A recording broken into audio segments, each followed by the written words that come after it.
잠언 4장 18절.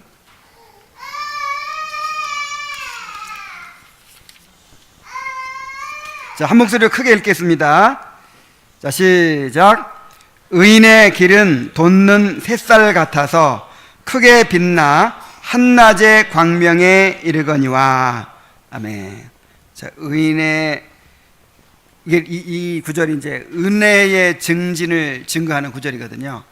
그래서 구원의 은혜를 받은 사람은 이렇게 햇빛이 점점 빛나서 한낮에 원만한 광명에 이르는 것처럼 그렇게 점점 은혜가 증진돼서 갈수록 충만해지고 갈수록 그 은혜가 풍성해진다라고 하는 구절입니다. 또 하나는 디모데전서 6장 11절 말씀입니다.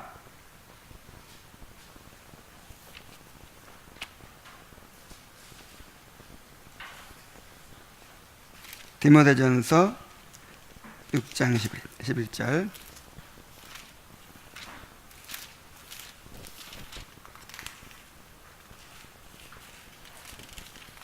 자, 함께 읽겠습니다. 시작. 6장 11절. 네, 시작. 오직 너 하나님의 사람아, 이것들을 피하고 의와 경건과 믿음과 사랑과 인내와 온유를 따르며 12절까지 믿음의 선한 싸움을 싸우라. 영생을 취하라. 이를 위하여 내가 부르심을 받았고 많은 증인 앞에서 선한 증언을 하였도다. 아멘.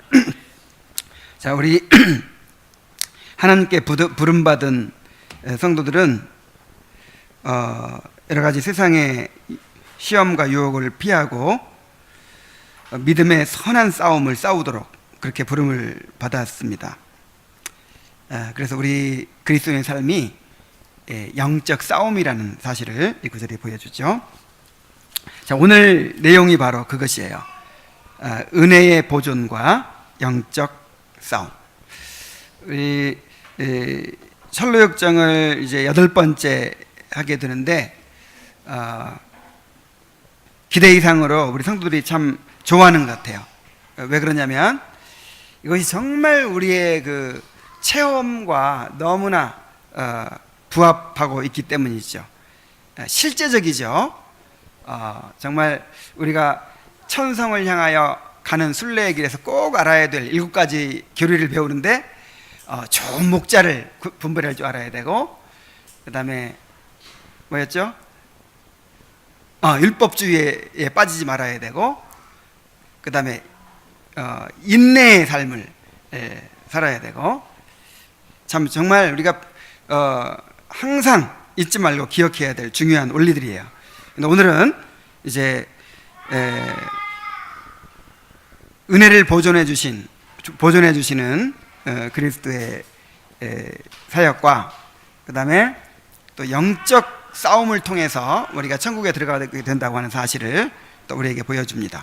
자, 먼저 은혜를 보존하시는 그리스도에 대해 살펴봅시다. 이제 4번째 방에서 본 장면을 이렇게 요약을 했습니다. 벽난로에 불이 활활 타고 있는데 책을 읽어야지. 참, 책을 안 읽었어.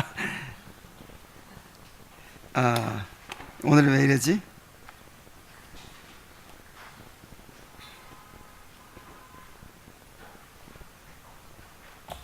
자, 몇 페이지냐면요,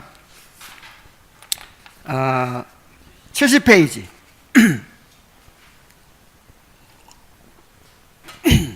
자, 70페이지를 제가 읽겠습니다. 꿈속에서 보니 해석자는 크리스찬의 손을 잡고 또 다른 방으로 들어갔다. 그곳의 한쪽 벽난로에는 불이 활활 타오르고 있었다. 한 사람이 벽난로 앞에 서서 그 불길을 끄기 위해 많은 물을 끼얹고 있었으나 불은 꺼지기는커녕 점점 더 높이 그리고 더 뜨겁게 타올랐다. 이것은 무슨 뜻입니까? 이 불은 사람의 마음속에 작용하는 은혜를 의미합니다. 불에 물을 끼얹어 꺼버리려고 노력하는 자는 마귀인데 그럼에도 불구하고 불은 점점 더 세차게 타오르고 있습니다. 이제 그 이유를 보여드리겠습니다. 해석자는 이렇게 말하면서 크리스천을 데리고 벽의 뒤쪽으로 갔다. 거기에서는 한 사람이 손에 기름통을 들고 몰래 그러나 끊임없이 불 위에 기름을 끼얹어 주고 있었다. 이것은 또 무슨 의미이지요? 이분은 바로 그리스도이십니다.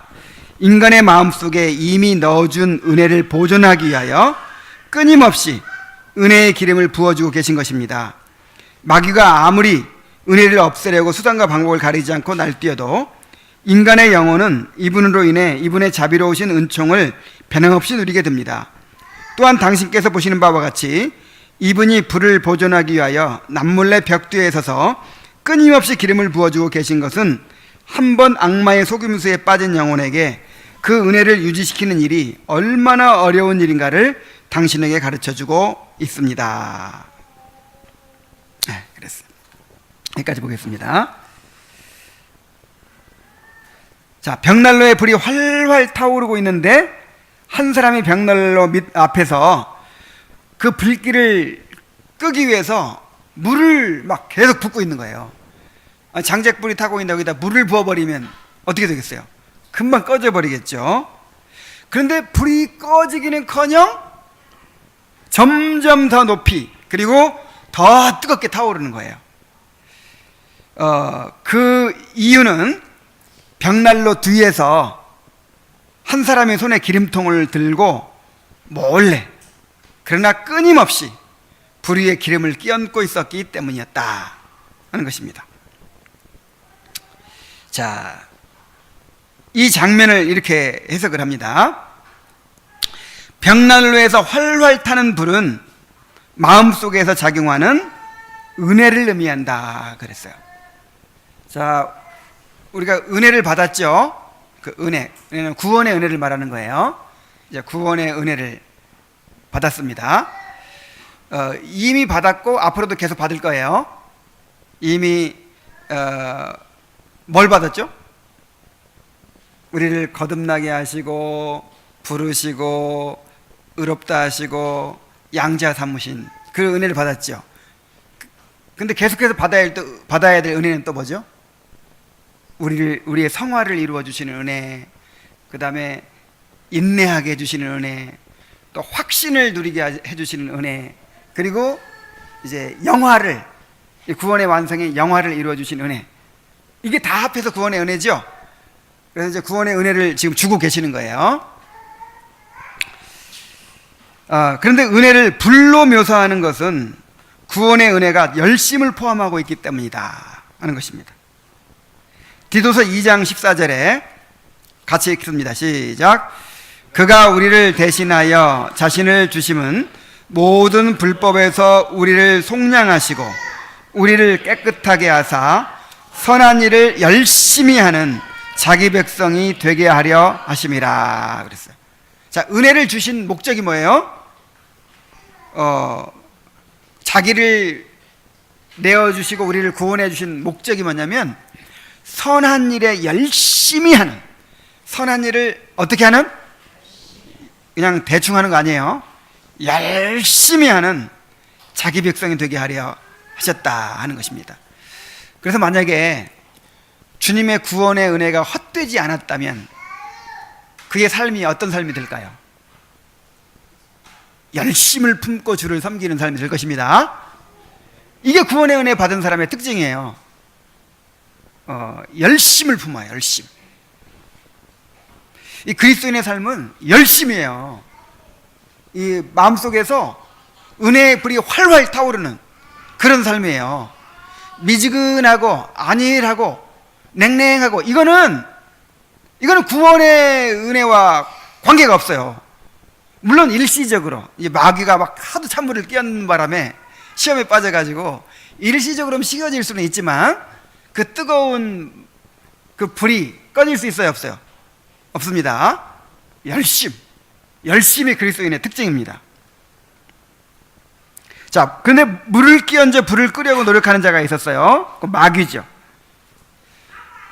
마귀가 우리 안에 있는 은혜를 소멸시키기 위해서 힘쓰는 것을 가리킵니다. 마귀는 우리 안에 있는 불을 끄기 위해서 온갖 수단과 방법을 다 동원합니다. 그래서 경건의 의무에 소홀하게 하고 아이고 오늘은 기도하기 싫다, 오늘은 말씀 보기 싫다, 오늘은 말씀을 듣기 싫다, 오늘은 교회 가기 싫다, 자꾸만 이렇게 게으름을 피우게 만들어서 점점 경건의 의무에서 멀어지게 만드는 거예요. 그러면 어떻게 돼요? 이제 불이 좀 가물가물해지죠. 그 다음에 염려와 두려움에 빠지게 하고, 염려와 두려움에 빠지는 거, 이게 누구의 소행이에요? 마귀가 우리를 시험하는 거예요. 그러니까 계속 염려에 사로잡히면 죄예요, 죄. 그 다음에 탐욕에 사로잡히게 하고, 세상의 즐거움을 쫓게 하고, 죄를 범하게 하고. 정말 죄를 범하면 그야말로 찬물을 끼얹는 거죠. 은혜가 싹 소멸되죠. 그 다음에 갈등과 분쟁이 일어나게 만듭니다. 이 갈등과 분쟁이 일어나면요, 은혜가 소멸돼요. 이게 정말 무서운 일입니다. 이 갈등과 분쟁은요, 나 혼자만 불이 꺼지는 것이 아니라 이 공동체 전체의 불을 꺼지게 만들어요. 그래서 교회 안에 분쟁이 생기면요, 이게 정말 은혜가 팍 죽어요. 그것처럼 슬픈 일이 없어요. 우리가 은혜를 보존하는 일이 얼마나 어려운 일인가를 보여줍니다. 우리 안에 있는 부패한 본성으로 인해서 활활 타던 불도 금방 희미해져 버리고 말아요. 주일날 받은 은혜가 그냥 하루 이틀 지나면 사라지는 것을 느끼죠. 세상의 유혹과 시험이 끊임없이 찬물을 끼얹고 있습니다. 마귀가 이렇게 불을 끌려고 혈안이 돼 있어요. 그런데 우리 연약한 우리가 어떻게 이 불을 유지할 수 있겠습니까? 야, 정말 우리 이제 서로 교제하면서 나누는데 말 한마디 들은 거 가지고 그냥 불이 꺼지는 거야. 누가 툭 던진 말 한마디에도. 그래서 정말 불안해요, 이 성도들 보면. 그렇게 성령 충만하게 보이던 성도들이 그냥 말 한마디에도, 그리고 어떤 이제 살아가다가 어떤 문제만 만나도 금방 그냥 이 불이 꺼져 버린단 말이에요. 야, 그래서 불안해요. 내가 안 보는 사이에 무슨 일이 일어나가지고 또 불이 싹 꺼져 버렸을까, 막 이렇게 불안해요. 근데 오늘 이 내용을 내가 읽으면서 얼마나 크게 위로를 받았는지 몰라요. 주님께서 보존해 주시는구나 하는 것을 보면서 위로를 받았어요. 자, 이 불이 꺼지지 않고 계속 타오르도록 기름을 끼얹고 있는 분이 있는데 바로 그리스도이십니다. 그리스도는 우리 마음속에 넣어준 은혜를 보존하고 증진시키기 위해서 끊임없이 은혜의 기름을 부어주고 계십니다. 그리스도는 우리를 위해 구속을 이루셨을 뿐만 아니라 승천하셔서 하나님 우편에서 자신이 이루신 구속을 택한 자들에게 적용하고 계세요. 이를 위해서 계속 은혜의 기름을 부어주고 계십니다. 그리스도는 구원의 은혜를 보존하시고 또 증진시키셔서 마지막 날에 주님 앞에 담대히 서게 해 주십니다. 유다서 1장 24절에 보면은 그리스도는 능히 너희를 보호하사 거침이 없게 하시고 너희로 그 영광 앞에 흠이 없이 기쁨으로 서게 하실 이 곧 우리 구주 홀로 하나이신 하나님께 우리 주 예수 그리스도로 말미암아 영광과 위엄과 권력과 권세가 영원 전부터 이제와 영원토록 있을지어다 그랬어요. 자, 그리스도는 능히, 마귀가 세요, 주님이 세요? 주님이 이기죠.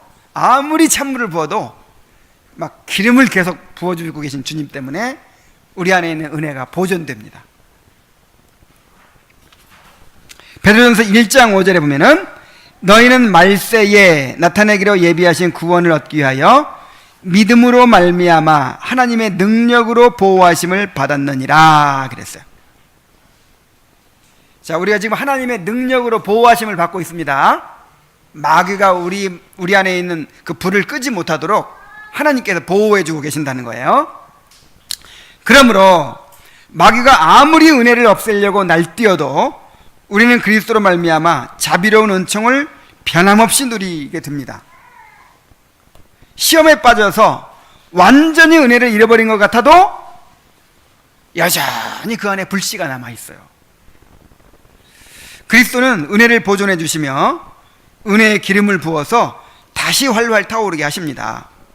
마태복음 12장 20절에 상한 갈대를 꺾지 아니하며 꺼져가는 심지를 끄지 아니하기를 심판하여 이길 때까지 하리니 그랬어요. 여기 상한 갈대, 꺼져가는 심지가 무엇을 가리킬까요? 정말 연약하기만 한 우리를 가리키는 거예요. 이 상한 갈대는 뭐냐면 이 갈대 피리를 말하는 거예요. 목자가 양들을 인도하고 막 이렇게 하기 위해서 이 갈대를 꺾어서 피리를 만들어요. 근데 갈대니까 쉽게 망가지겠죠. 그래서 이 갈대가 부러졌어요. 깨지고 부러졌어요. 그러면 그냥 에이 못 쓰겠다고 싹 버리면 그만이죠. 그런데 계속 자기가 아끼고 가지고 다니던 것이기 때문에 그냥 버릴 수가 없어요.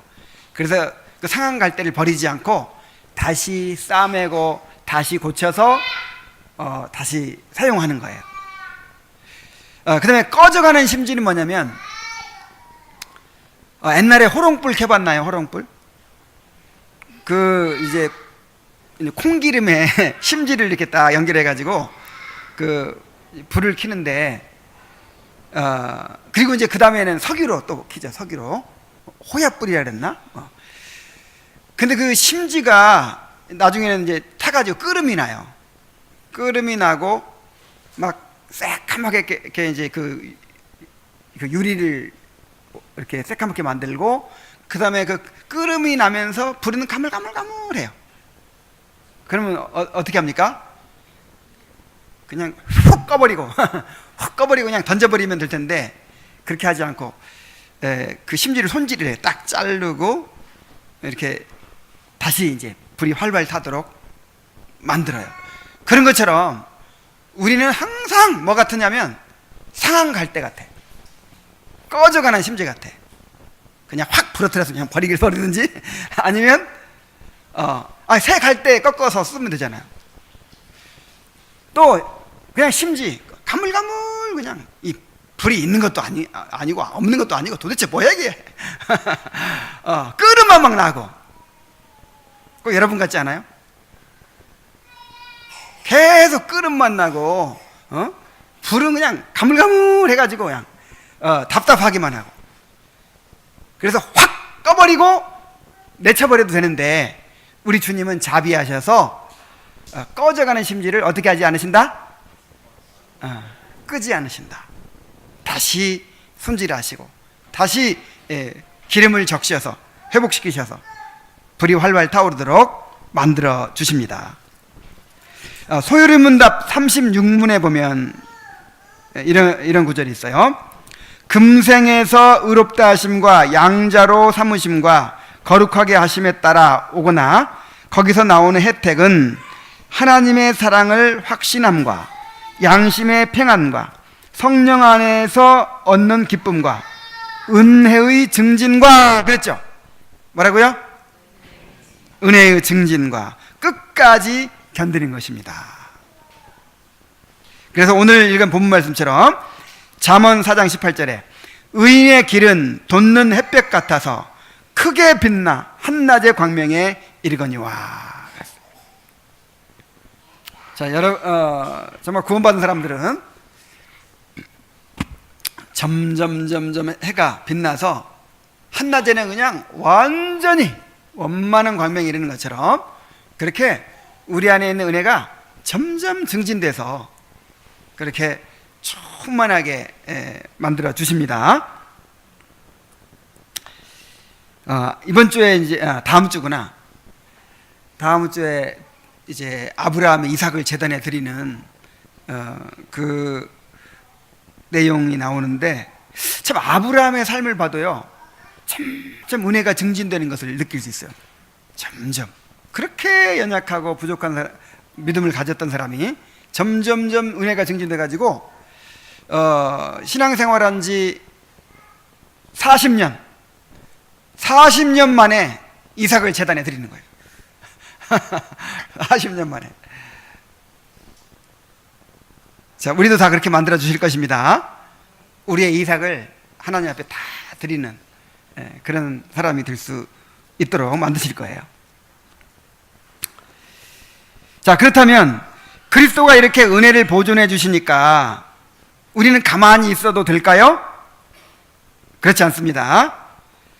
주님은 우리에게 은혜의 수단들을 주셔서 그 수단들을 붙들게 하심으로 은혜를 보존하게 하십니다. 자, 우리가 기계라면 우리의 의지와 상관없이 가만히 있어도 주님이 알아서 그냥 은혜 증진시켜 주시겠죠. 우리가 애완동물이라면 그냥 가만히 있어도 알아서 밥 주고 알아서 그냥 이렇게 하시겠죠. 그러나 우리는 하나님의 형상대로 지음받은 그런 인격을 가진 존재예요. 그래서 우리가 자발적으로 주님이 주신 은혜의 수단을 부지런히 사용함으로써 은혜가 보존되고 증진되게 해주시는 것입니다. 그러므로 우리가 부지런히 은혜의 수단을 사용해서 은혜를 보존하기 위해 힘써야 합니다. 로마서 12장 11절에 함께 읽어봅시다. 시작. 부지런하여 게으르지 말고 열심을 품고 주를 섬기라. 또 데살로니가전서 5장 19절에 보면은 성령을 소멸치 말며 그랬어요. 근데 열심을 품고 주를 섬기라는 말은 이 뜨거운 마음으로 섬기라는 것이고요.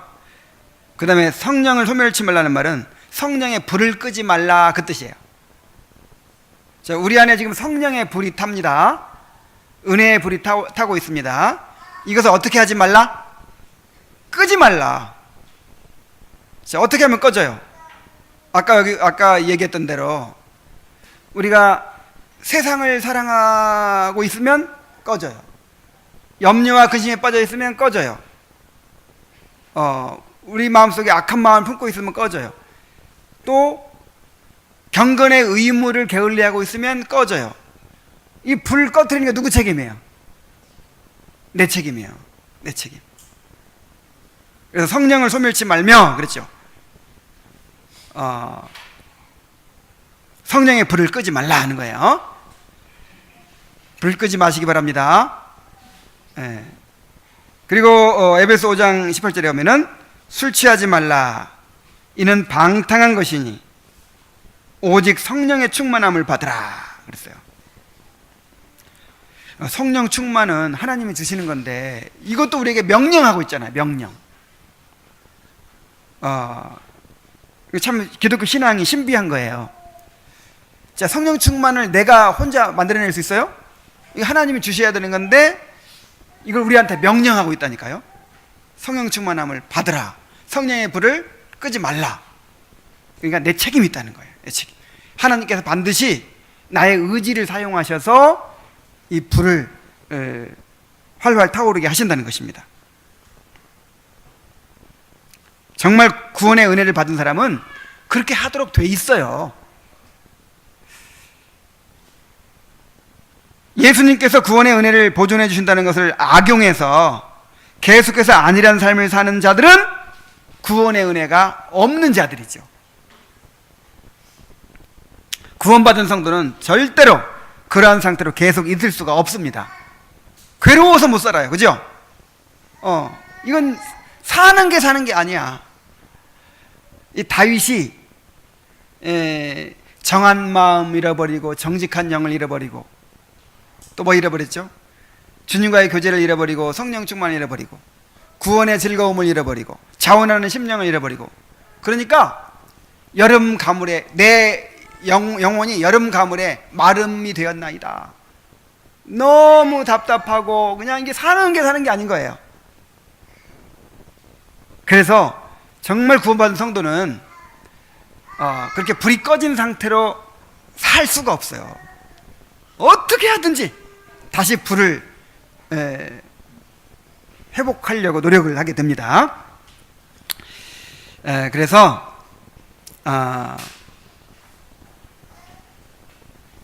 우리 주님께서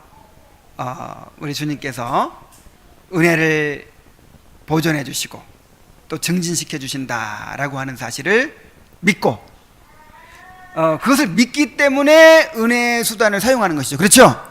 이런 믿음이 없으면 내가 이렇게 한다고 해서, 내가 말씀을 듣는다고 해서 뭐가 달라질까? 막 이런 생각이 들겠죠. 그러니까 더 이제 열심을 내지 않겠죠. 근데 우리는 믿음이 있으니까 주님은 은혜를 보존하고 증진시켜 주시는 분이야. 이걸 믿으니까 우리가 주님 앞에 더 담대히 나올 수 있는 거예요. 여러분 꼭 기억하시기 바랍니다.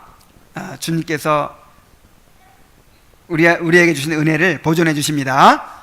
그리고 우리가 은혜의 수단을 사용해서 그 은혜를 보존하게 하십니다. 자, 그 다음에 이제 믿음의 싸움에 대해서 한번 또 봅시다. 71페이지 중간부터 다시 읽습니다.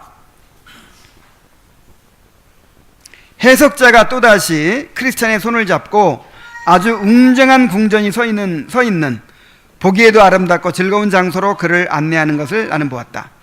이것을 본 크리스찬은 매우 기뻐하였다. 그는 또한 멋진 궁전 위에서 금빛 옷을 걸친 사람들이 거닐고 있는 것을 보았다. 크리스찬이 우리도 저 궁 안으로 들어갈 수 있습니까? 하고 물었을 때 해석자는 크리스찬을 데리고 그 궁전의 문간까지 갔다. 그런데 어찌된 일인가? 그 문간에는 안으로 들어가고 싶어하는 사람들이 많이 몰려서서 웅성거리고 있었으나 아무도 감히 들어가지 못하고 있었다. 그 문에서 과히 멀지 않은 곳에 책상 하나가 놓여 있고 그 앞에는 한 남자가 앉아 있었는데 책 한 권과 잉크병을 놓고 문 안으로 들어가려는 사람들의 이름을 적으려 하고 있었다. 그런데 입구에는 또한 갑옷을 입은 군인들이 지켜서서 안으로 들어가려는 사람들이 될 수 있는 대로 해치고 방해하려고 단단히 결심하고 있는 것 같았다. 크리스찬은 뜻밖의 광경에 매우 놀랐으나 말없이 유심히 바라보고 있었다. 무장하고 있는 군인들의 모습을 보고 두려움에 질린 대부분의 사람들이 뒤로 물러서고 있을 때 결심을 단단히 한 듯한 사나이 하나가 성큼성큼 명단을 적는 사람에게로 걸어가 이렇게 말했다. 선생님, 제 이름을 적어주십시오. 말을 마치자 그는 검을 빼어들고 머리 위에 투구를 쓰고는 무장한 군인들이 지키고 있는 문간을 향해 용감하게 달려갔다. 문가에 서 있던 군인들은 맹렬한 힘으로 달려들었으나 그 사나이는 조금도 굴하지 아니하고 용감하게 달려들어 마구 칼을 휘두르며 치열한 싸움을 벌였다. 얼마 후 그 사나이와 그를 밀어내리는 병사들 모두 많은 상처를 입게 되었다. 하지만 그 사나이는 계속 길을 트며 앞으로 나아갔다. 마침내 궁전 앞에 다다르게 되자 궁전 안 혹은 위에서 거닐고 있는 사람들로부터 즐거운 음성이 흘러나왔다. 들어오라, 들어오라, 영원한 영광을 그대에게 주리라. 그리하여 사나이는 궁전 안으로 들어갔고 그에게도 그들과 같은 금빛 옷이 주어졌다. 이 광경을 지켜보고 있던 크리스찬은 미소를 지으며 이것이 무엇을 의미하는지 저도 알 수 있을 것 같습니다. 자, 이제 다시 길을 떠났으면 합니다 라고 말하였다. 그러자 해석자는 아닙니다. 제가 좀 더 보여드릴 게 있으니 마저 보고 길을 떠나십시오 하고 대답했다. 여기까지 보겠습니다. 이제 5번째 방에서 이런 장면을 봤어요. 해석자는 크리스찬을 웅장한 궁전이 있는 아름답고 즐거운 장소로 데려갔습니다. 그 안에 금빛 옷을 입은 사람들이 거닐고 있었습니다. 그 문 앞에는 안으로 들어가고 싶어하는 사람들이 많이 있었는데 입구에 무장한 군인들이 가로막고 있어서 아무도 감히 들어가지 못하고 있었어요. 그 문에서 가까운 곳에 책상이 놓여 있고 한 사람이 들어가려는 사람들의 이름을 적으려고 하고 있었습니다. 그런데 한 사람이 결심을 단단히 하고 성큼성큼 책상 앞으로 다가가서 자기 이름을 적어달라고 한 다음에 검을 빼어들고 머리 위에 투구를 쓰고 무장한 군인들이 지키고 있는 문으로 달려갑니다. 그 무장한 군인들은 맹렬하게 방해하기 위해서 가로막고 이제 그 사람을 가로막기 위해서 처절한 싸움을 벌이죠. 그는 많은 상처를 입으면서도 계속해서 앞으로 나아갑니다. 그래야 마침내 궁전문에 다다랐을 때 안에서 즐거운 음성이 흘러나왔어요.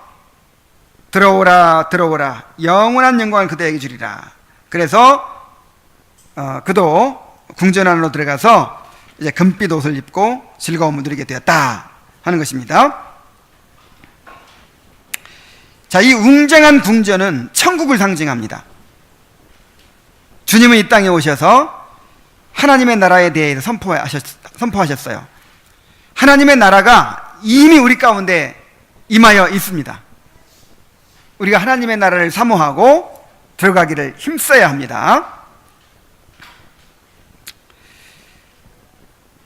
자, 궁전 안에 있는 사람들이 입고 있는 금빛 옷은 그리스도의 의를 상징하죠. 그리스도의 의를 소유한 사람들만이 천국에 들어갈 수가 있습니다. 자, 책상에 앉아있는 사람이 이름을 적는 것은 생명책에 그 이름이 기록되는 것을 가리킵니다. 성령으로 거듭나서 생명책에 이름이 기록된 자들만이 하나님의 나라에 들어가게 될 수 있습니다. 그런데 그 궁전문을 무장한 군인들이 지키면서 사람들이 들어가지 못하도록 막고 있어요. 그래서 그 궁전에 들어가려면 반드시 이 무장한 군인들과 목숨을 걸고 싸워야만 들어가는 거예요. 자, 이것이 무엇을 보여줍니까? 우리가 천국에 들어가기 위해서는 반드시 치열한 싸움을 거쳐야 한다는 것을 보여주는 것입니다.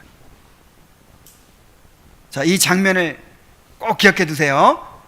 천국에 가려면 어떻게 해야 한다고요? 치열한 싸움이 필요해요. 자, 오늘날 많은 사람들이 천국에 들어가는 것이 쉽다고 가르칩니다. 그러나 이것은 거짓말입니다. 거짓 선지자들은 자기를 부인하지 않고도, 욕심을 버리지 않고도, 죄를 버리지 않고도, 또 세상을 사랑하면서도 천국에 들어갈 수 있다고 그렇게 가르칩니다. 그러나 성경은 결코 그렇게 말하고 있지 않아요.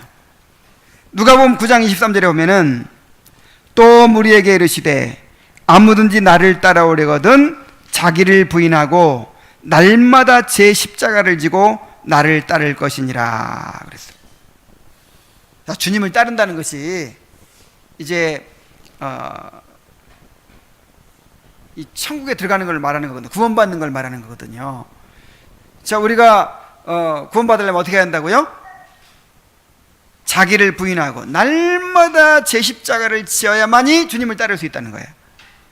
누가복음 14장 26절에 27절에 보면 물은 내게 오는 자가 자기 부모와 처자와 형제와 자매와 더욱이 자기 목숨까지 미워하지 아니하면 능히 내 제자가 되지 못하고 누구든지 자기 십자가를 지고 나를 따르지 않는 자도 능히 내 제자가 되지 못하리라 그랬어요. 마태복음 7장 13절 14절에는 좁은 문으로 들어가라. 멸망으로 인도하는 문은 크고 그 길이 넓어 그리로 들어가는 자가 많고 생명으로 인도하는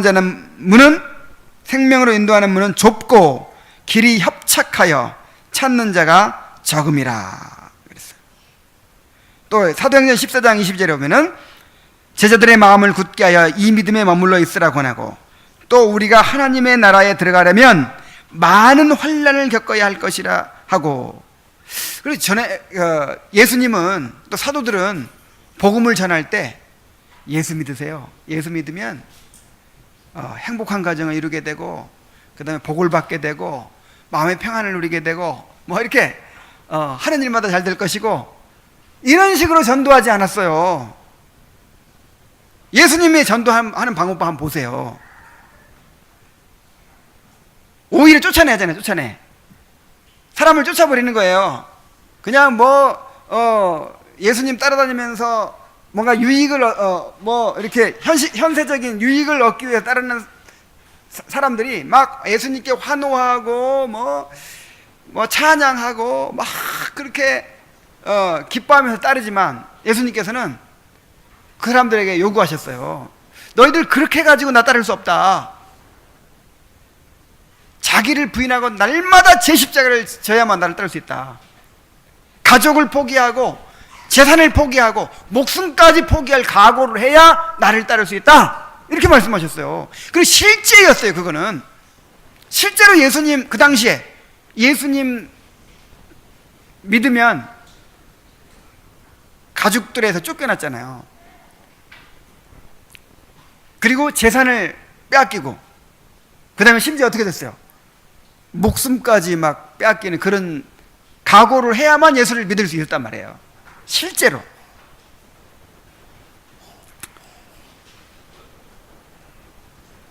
그래서 천국에 들어가는 것이 쉽다고 가르치는 거짓말에 속지 말아야 합니다. 우리가 천국에 들어가기 위해서는 피 흘리는 싸움을 피할 수가 없어요. 이것은 성경과 교회사에서 믿음의 선조들의 삶을 통해서도 알 수 있습니다. 이 믿음장에 나오는 그 믿음의 선조들의 삶을 보세요. 그리고 교회사에서 그 믿음을 참 믿음의 길을 갔던 그 믿음의 선배들의 삶을 보세요. 얼마나 피 흘리는 싸움을 싸웠습니까? 자, 많은 사람들이 궁전의 문 앞에서 서성일 뿐 들어가려고 하지 않았어요. 이것은 천국에 들어가기를 원하면서도 천국을 얻기 위해서 자신을 희생하려고 하지 않는 사람들을 가리킵니다.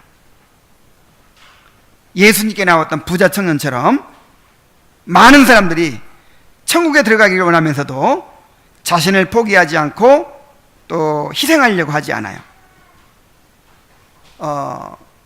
세상 것들도 얻고 싶고 주님이 주시는 영생도 얻고 싶고 이런 마음을 가지고 주님을 따르려고 하는 거예요. 그러나 그렇게는 할 수 없습니다. 하나님과 재물을 겸하여 섬길 수 없다 그랬어요. 그러니까 재물은 이 하나님 말고 이 세상에서 얻을 수 있는 모든 것을 대표하는 것이죠. 꼭 재물이 아니더라도 하나님과 이 세상을, 하나님과 재물을 함께 쫓을 수는 없다 이 말이에요.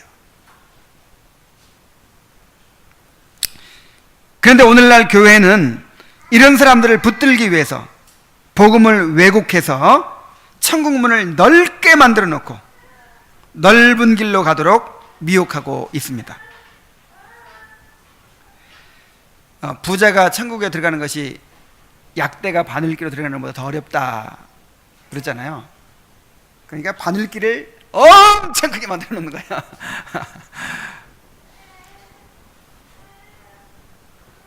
그래서 교회가 예수님을 환호하며 따랐던 수많은 무리들처럼 자기중심적인 욕망을 가지고 주님을 따르는 자들로 가득 차 있게 된 거예요. 그런 사람들이 막 몰려왔을 때 예수님은 뭐라고 그랬어요?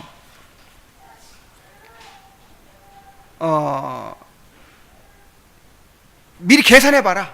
나를 정말 너희들 따르고자 하는지 너희들 마음을 스스로 시험해봐라. 망대를 세우려는 자가 자기 가진 돈으로 그 망대를 다 완성할 수 있을지 계산해보고 아예 돈이 부족하거든 시작도 하지 말아라. 공사만 시작했다가 중단해 놓으면 그게 무슨 수치냐 이렇게 말씀하셨어요. 이게 무슨 말이냐면은 주님을 따르기 위해서 치러야 할 대가를 충분히 각오하고 그렇게 따르라는 거예요. 그래서 수많은 사람들이 다 물러가고 영생의 말씀이 주께 있으니 우리가 누게로 가오리까 이런 사람들만 딱 남은 거예요. 그런데 오늘날은 이제 그 많은 무리들 예수님을 믿으면 이렇게 복을 받고 이렇게 잘 살게 될 것이라고 기대하면서 그렇게 예수님을 따르는 많은 무리들을 그냥 교회에 가득하게 모아놓고 있는 것이죠.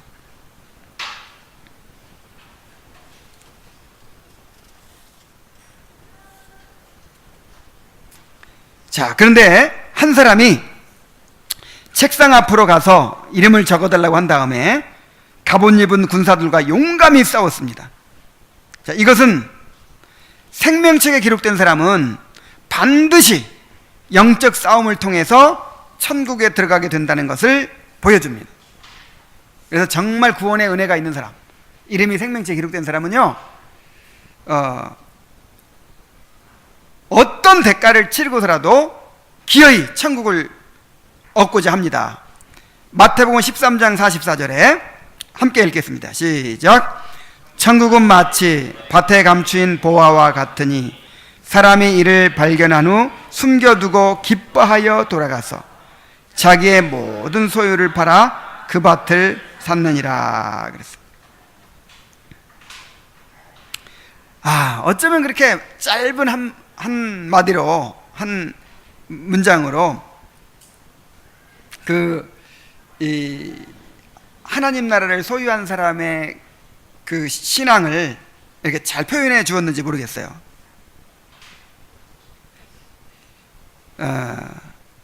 그러니까 자기의 모든 소유를 다 팔아서 이제 보물을 이제 얻게 된 그 사람이 억지로 눈물을 흘리면서 그냥 그렇게 하지 않았죠. 기쁘게 그렇게 해서, 기쁘게 뭐 집 팔고 뭐 자기 재산 다 팔아버리는 거, 이거 아무런 어려움이 없어요. 왜냐하면 내가 소유할 보물이 너무 큰 가치를 가지고 있기 때문에. 그래서 이 천국의 그 놀라운 영광을 알게 된 사람은, 하나님을 아는 일에 그 놀라운 가치를 아는 사람은 하나님을 얻고 그 하나님의 놀라운 기업을 얻기 위해서 기꺼이 모든 것을 포기할 수 있어요. 그들은 열망을 가지고 적극적으로 천국을 쟁취합니다. 마태복음 11장 12절을 한번 읽어보겠습니다. 시작. 세례 요한의 때부터 지금까지 천국은 침노를 당하나니 침노하는 자는 빼앗느니라. 침노한다는 말이 무슨 말이냐면 막 적극적으로 공격해 가서 정복하는 거예요. 이 성을 정복하는 이제 군대가 그 성 안에 많은 보물들이 있는 거예요. 그리고 저 성을 정복하면 저 성이 우리 땅이 되고 우리가 부자가 되는 거예요. 그래서 그냥 악착같이 공격을 해가지고 뭐 이렇게 밀리면 다시 공격하고 또 수세에 몰리면 다시 공격하고 악착같이 공격을 해서 기어이 성을 정복하죠. 그런 것처럼 세례 요한의 때로부터, 세례 요한이 와서 천국을 선포한 그 이래로 이 천국에 대해서 아는 사람은 천국을 침노한다는 거예요. 자, 이것을 이제 우리에게 적용하면 천국을 얻기 위해서 자신의 육신과 싸우고 세상의 유혹과 싸우고 마귀를 대항하여 싸우는 것입니다. 천국의 영광이 너무 크고 놀라운 것이기 때문에, 그리스도가 이 싸움에서 승리하시고 천국을 선물로 주셨기 때문에 모든 것을 걸고 싸워서 기어이 쟁취하는 거예요.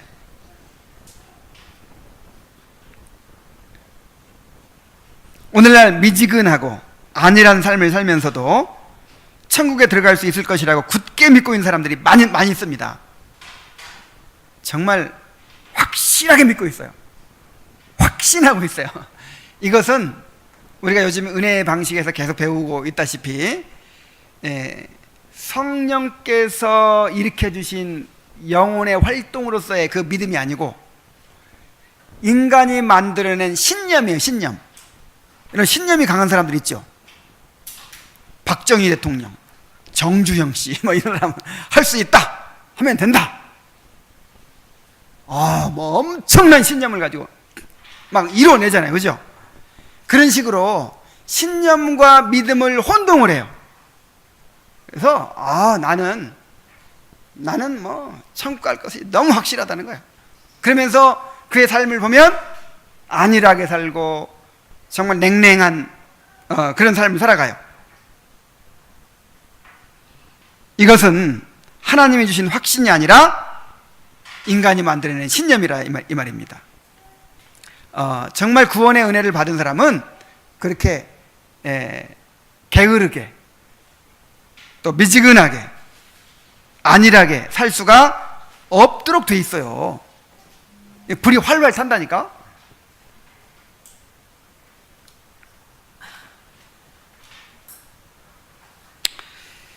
그래서 오늘 또 이 이야기를 통해서 한 가지를 분명하게 두 가지를 분명하게 마음에 새기시기 바랍니다.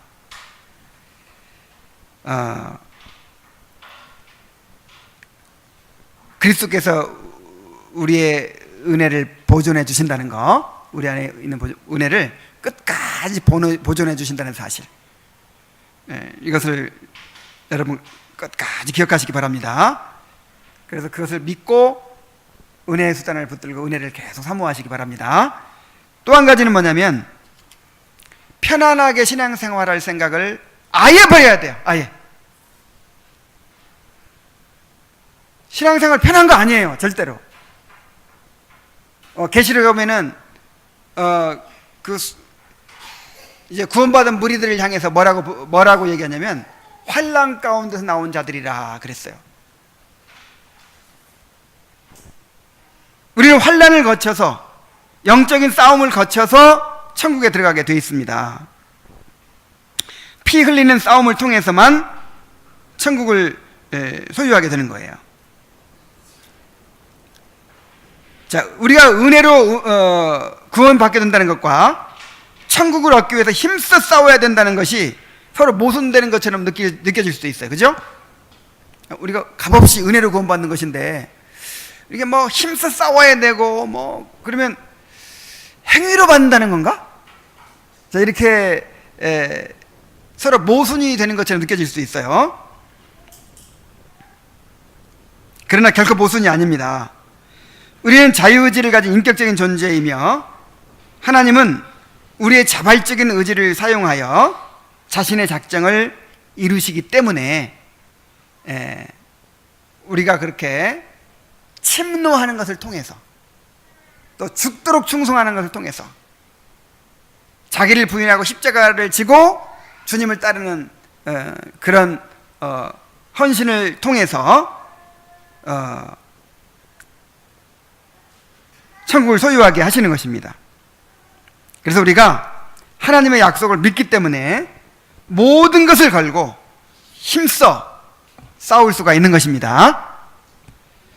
그래서 신앙생활은 절대로 편한 것이 아니다. 신앙생활은 정말 십자가를 지는 것이고 마귀와 영적으로 싸우는 것이고, 그래서 끝까지 그렇게 싸우며 나가는 것이다 라고 하는 사실을 마음에 새길 수 있기를 바랍니다. 언제쯤 가면 편안해질까요? 언제쯤 가면 그냥 놀면서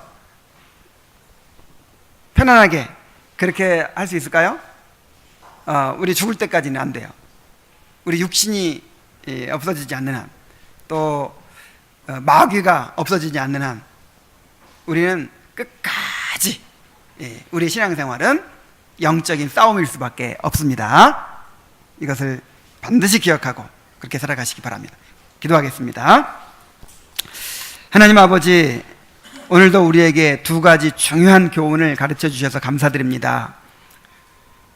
주님께서는 우리에게 구원의 은혜를 주셨는데 이 은혜는 불타는 것입니다. 우리가 열심을 품고 주님을 섬기도록 주님께서는 우리를 구원해 주셨습니다. 그런데 이 불은 참으로 보존하기가 너무 어려운 일인데 우리 힘으로는 보존할 수 없고 우리 주님께서 끝까지 보존해 주시고 은혜를 증진시켜 주신다고 약속해 주신 것을 감사드립니다. 주님의 약속을 믿고 은혜의 수단을 부지런히 사용해서 참으로 우리 안에 있는 불이 꺼지지 않을 수 있도록 인도하여 주옵소서. 불을 꺼뜨리지 않도록 부지런히 노력하게 하여 주옵소서. 또한 천국에 들어가는 길은 쉽고 편한 길이 아니라는 것을 처음부터 이렇게 가르쳐 주시니 감사드립니다. 천국에 들어가는 길은 자기를 부인하는 길이요, 또 십자가를 지는 길입니다. 마귀를 대항해서 피 흘리기까지 싸우는 길입니다. 아버지 하나님, 우리가 천국에 들어가는 그 순간까지 결코 잠들지 않게 하시고 결코 안일해지거나 게을러지지 않게 하여 주시옵소서. 항상 깨어서 참으로 영적 싸움을 멈추지 않는 우리들이 될 수 있도록 인도하여 주시옵소서. 예수님의 이름으로 기도하옵나이다. 아멘.